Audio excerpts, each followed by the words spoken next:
Mr. President, Andy Harris said you didn't convince enough people to vote for the bill in there. He said you didn't adequately convince enough people to vote for the bill. What was the expression you used now? Were you embarrassed? No, that Andy Harris said that you didn't adequately convince enough people to vote for the bill. The House Freedom Caucus. You mean after this speech? After this speech, that's what Oh, you yeah, I think said. so. Well, why don't we see how the vote is? I think it was a great talk. It wasn't a speech. We talked about things. Who do you work for? No.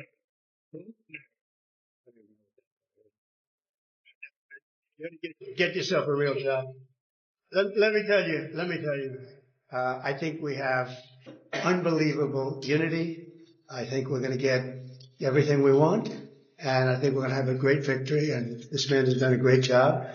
And I think this was a tremendous session. You may want to say something. Yeah, it was a great meeting. The party is unified. The House Republican Conference is excited. Multiple standing ovations. They love this president. The people back home love what he's doing. It's historic, and everybody understands the scope and the meaning of this. If we do not accomplish this mission, every one of you, all the American people are going to have the highest tax increase that you've ever had. And among the debt ceiling cliff that's approaching and all the other problems, this is the bill to do it. I think we're going to get it done, Mr. President. The Democrats want to raise your taxes. If this doesn't work, if this doesn't get the numbers that the Republicans want, and I think it does, I think it's all Republican votes, the Democrats are going to be raising your taxes by 68%. And they will not do we're going to have an 85% cut in drug costs. 85% cut in drug costs. The Democrats, the drug prices are going to go up. I can't imagine a Democrat not voting for this. I think the Democrats, if they don't vote for it, that means they're voting for an increase in drug prices. Think of that. Versus an 80 to an 85, maybe 75, but could be an 85% cut in drug costs. Okay. We need to reach out to individual members. We need to make a pitch to individual members. I don't think so. No, that's what I did. That's really what we did today. I think it was a really great. That was a meeting of love. Let me tell you, that was love in that room. There was no shouting. I think it was a meeting of love. There were a couple of things that we talked about specifically where some people felt a little bit one way or the other, not a big deal. And I covered them. It wasn't so much a speech. I covered certain points. And I think I'd be very surprised. You told them you were losing patience. No, I didn't tell. Who told you I said I'm losing? That's what we heard inside the room. But that's a lie. Wait a minute. Wait. Who's told you that? We heard from people inside the room. Oh, really? It's totally true. I never used the term. I didn't say losing. I didn't even talk about it. In fact, it's the opposite. I think we're going to get it done. I'm not losing patience. We're ahead of schedule. Anybody that told you that is a liar. I never meant, wait a minute. I never mentioned the word losing patience because I'm not losing patience. We're ahead of schedule. That's why Well, why don't you go back to your source and tell them they're lying if the source even exists? Yeah. Senators are already talking about making a number of changes. Sure. Always Is have. that okay? Yeah. Do you want them to swallow Yeah. this bill? In some cases, they have things that I like even better. No, it always happens. There'll be some changes. But John Thune and Mike have been very closely aligned on this. They've been moving it up together. Mr. President, apparently you said don't ask with Medicaid. Apparently you did say in the room. There is some concern among some Republicans, including Senator Josh Hawley, that this could impact benefits and that could amount to a quote hidden tax on the. I didn't say. Here's what I said. Here's what I said. You want to hear what I said? I said waste, fraud, and abuse for Medicaid. If you find waste or fraud or abuse, we want to strengthen Medicaid. We want to strengthen Medicare. Waste, fraud, and abuse. The Democrats will let illegals be on. They'll destroy it. It will be destroyed. They want to have illegal immigrants be on. And if you do that, because it wasn't designed for that.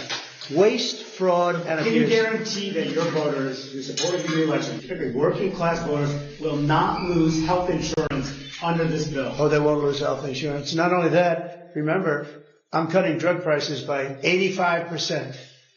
And right now, I'm saving it. I'm saving the whole thing because I did something that nobody was willing to do. Other countries pay a tiny fraction what we do. And I instituted favored nations. We're now going to pay the lowest in the world. We're going to be the equivalent of the lowest country in the world. People go to London. They go to Canada. They go to other countries, many other countries.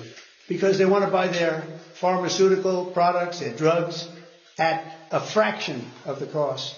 Now we're going to have the lowest cost anywhere in the world, and nobody else would do that but me. And that might be an election by itself, might be election winning. Now, when you add that in, when you put that into Medicaid and Medicare, we've just strengthened Medicare and Medicaid. And the Democrats won't do that. You know why? Because they're taken care of by the drug companies. And the ones that are taken care of are hard line. Some Republicans get money from drug companies, and that's okay, because they're okay with it. I talked about it. The drug companies take care of everybody. It's the biggest lobby, most powerful lobby in the world. There's no lobby like that. But the Republicans are okay with it. Not only okay with it, they love it. It was time. So we're going to cut drug prices from 75 to 85, in some cases even more than that. You know, I was telling the story that, and some of you were at that news conference. I gave a news conference where I was the first one in 18 years to cut drug costs for the year. And they were like a quarter of a point to half a point less. And I was very proud of that. Now I'm cutting them by 80, 85% because I stopped the scam. This was a scam between the middlemen and the drug companies. This was a giant scam. And by the way, and other countries, because other countries fought for this. This was a giant scam, and we're not going to have it. So remember this. Go back and tell your people, if you'd like to, that the Republican Party is cutting the cost of drugs by as much as 85%. Not 8%, not 5%, not 1%, 85%. And you're going to have the lowest drug prices anywhere in the world because I'm doing favored nations. And it's all done. I signed it. And the Democrats will unsign it. And the drug prices are going to go up. And I think on that issue alone, you can't lose an election. President say that your DOJ is weaponizing with the arrest of a congresswoman, Democratic congresswoman. Oh, give me a break. Did you see her? She was out of control. Did you address those days are over. Did the you days tell her to of do woke. that? The days of woke. No, I didn't. The days of woke are over. That woman, I have no idea who she is. That woman was out of control. She was shoving federal agents. She was out of control. The days of that crap are over in this country. We're going to have law and order. Mr. President, thank you very much. You campaigned on lowering the price of groceries. How do you justify cutting food assistance in this bill? Let me just tell you, the cut is going to give everybody much more food because prices are coming way down. Groceries are down. Eggs. You told me about eggs. You asked me a question about eggs. My first week, you said eggs. I said, I just got here. Tell me about eggs. And it was going through the roof. You know that eggs now, way down. Everybody's buying eggs. Groceries down. Energy's down. Gasoline is now they're buying gasoline now for $1.99. If you look back, you'll see $3.50, $4. This country, we're going to lose this country. Our country now is respected all over the world. All over the world we're respected. We were a laughing stock. The entire world we were a laughing stock.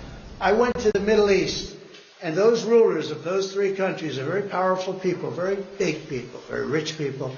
They respect our country again. China was going to take them over. You know, China was going to they were going to get into if you look, Saudi Arabia, you take a little look what was happening with Qatar, UAE, great people, unbelievable leaders, but they were abandoned by this country.